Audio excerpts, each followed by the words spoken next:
Start off with our toffee crackers. We're going to line some saltine crackers here on our baking sheet.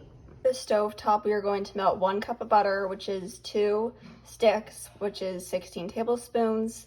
And then after this is melted, we will move on to the next step. Now we are going to add 1 cup of brown sugar and give this a mix. It comes to a boil, mix it for 3 minutes. So now we are going to be sprinkling our toffee over our saltine crackers, and this is gonna taste amazing.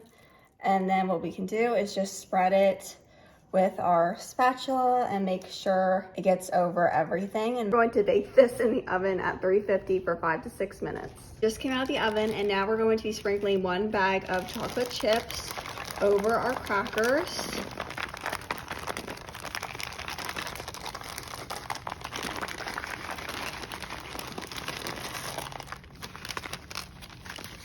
Now we are going to set this in the oven for 5 minutes, and then we will spread the melted chocolate out. So we spread out the chocolate, and now if you want to, which is optional, you can put some sprinkles just to add some extra color. We're only going to do half of it. And then what we're going to do is place this in the freezer for about an hour or 2 to set up, and then we can break and enjoy.